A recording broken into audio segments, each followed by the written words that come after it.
Então vemos ali que Acabe pecou contra o Senhor, né?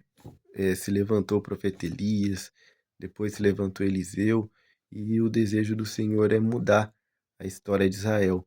Mas o que nós devemos olhar, né? Diz a palavra do Senhor, nós devemos trazer ao nosso coração, né? Trazer à memória aquilo que nos traz esperança. Israel veio de uma origem tão humilde, habitando em tendas, né? Ali na peregrinação, até chegar à terra prometida, na peregrinação do deserto, habitou em tendas, até chegar a Canaã, a terra prometida. Quando olhamos para essas questões do começo ali do povo de Israel e de como que Deus se levantou para mostrar para ele que eles deveriam ter humildade e servir ao Senhor, né? Na questão dos acampamentos, foram bastante acampamentos que Israel teve. Israel, né, teve nos acampamentos que eles faziam, eram em lugares planos, né? Eles fizeram, e nesses acampamentos tinham várias, mesmo que não tinha questão tanto de regulamento militar, mesmo que era um acampamento, mas tinha algumas leis escritas, umas leis estritas, no sentido de higiene, por exemplo. Os soldados deviam levar uma pá, né?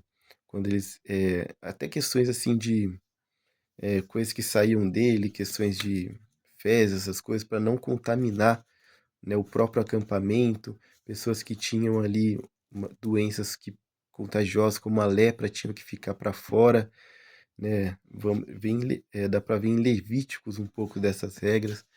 Eram regras ali para não prejudicar a saúde do povo de Deus, mas também eles tinham questões de temer ao Senhor. Eles acampavam-se diante de Deus. Foram 41 acampamentos que eles tiveram, né, nessa viagem no deserto, né, desde do Egito até a Terra Prometida. E o arraial, ele significava, né, o acampamento, né, esse arraial, ele significava várias coisas, né? Tanto questões que era um centro de operação de várias coisas que Israel fazia, mas também ele era o simbólico no sentido de o acampamento do Senhor, né? Da mesma forma com que o povo de Israel se acampava até chegar à Terra Prometida, né? Tinha esses períodos de uma pausa, né? E eles se acampavam ali até chegar onde Deus mandou, né?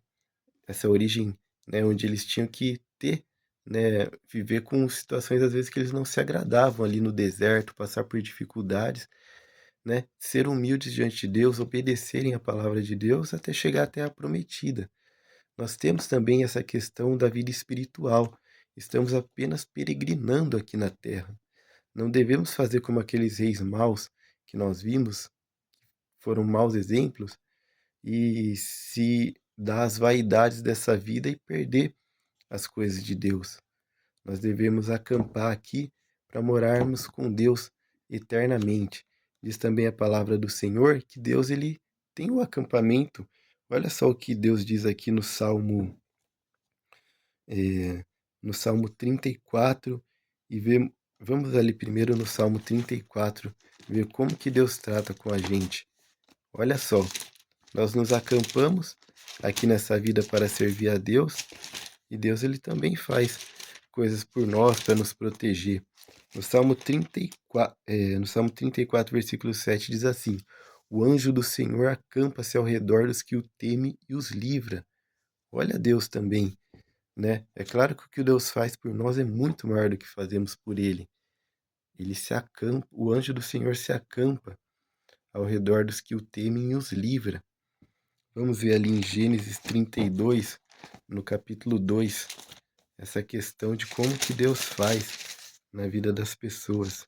Gênesis 32, versículo 2: E Jacó disse, quando os viu: Este é o exército de Deus. Olha aqui no versículo 1, 32, versículo 1.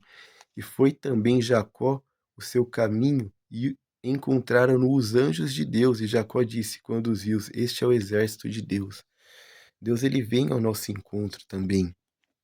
Deus ele tem um poder maravilhoso, para libertar aquelas pessoas que são dele. Posteriormente, Jesus viria e morreria no nosso lugar, para nos dar a vida eterna, né. Vemos ali que Jesus, todas essas pessoas que morreram de Israel, morreram no Senhor, eles vão herdar a salvação. Essa vida que vivemos na terra é apenas uma peregrinação, como se estivéssemos habitando em tendas e peregrinando até chegar a Canaã, que os israelitas chegaram a Canaã, que era a terra prometida deles, onde eles viveram muitas bênçãos ali. Eles não tinham uma terra, tinham que ficar andando no deserto, vieram de uma escravidão no Egito, agora teriam uma terra deles mesmo, que Deus deu. Da mesma forma, a gente estamos peregrinando aqui, habitando em tendas muitas vezes, ali sem um lugar fixo, mas o céu é o nosso lugar eterno em nome do Senhor Jesus. Mas Deus, ele irá ressuscitar. Ele ressuscitou, Jesus, ele ressuscitou em nome do Senhor Jesus, para ele nos deu a salvação, ele ressuscitou, e Deus, ele tem esse poder de trazer a morte para a vida. Quando estávamos vivendo no pecado, até mesmo esses reis que viviam em pecado, eles estavam como mortos. Eles não estavam agradando a Deus, eles estavam sem desfrutar a vida de Deus. Mas mesmo que você esteja morto, Deus é poderoso para te tirar da morte e te trazer a vida. Tirar de uma vida com que a pessoa que não tem a salvação de Deus, ela vai viver eternamente sem Deus, né, na perdição eterna. Mas a pessoa que teme a Deus, ele está nessa peregrinação e vai viver com Deus eternamente. Deus tem esse poder de trazer da morte para a vida, né. Na Bíblia vemos vários exemplos de restauração à vida pela ressurreição, como por exemplo, o filho da viúva de Sarepta, o filho da sunamita, né, o homem lançado no sepulcro de Eliseu, tantas questões ali que a gente vê na na Bíblia de restauração, né. Eh, Tem também a filha de Jairo, em nome do Senhor Jesus, o filho da viúva de Naim, Lázaro, né, Eutico, tantas questões que nós vemos na Bíblia. Mas mesmo que estejamos vivendo uma vida de pecado, Deus é poderoso para nos trazer da morte para a vida. Não faça como os reis de Israel que pecaram contra o Senhor em vida e não viveram coisas de Deus. Faça como aquelas pessoas que serviram a Deus. Davi serviu a Deus mesmo com suas falhas e era um rei. Em nome do Senhor Jesus, siga os bons exemplos. Deus, ele nos traz da morte para a vida. Então não perca essa vida de Deus. Se você pecar, peça perdão ao Senhor, confesse e viva com Deus. Desfrute toda a vida que Deus tem para você. Em nome do Senhor Jesus. Essa é a mensagem que eu gostaria de trazer em nome de Jesus.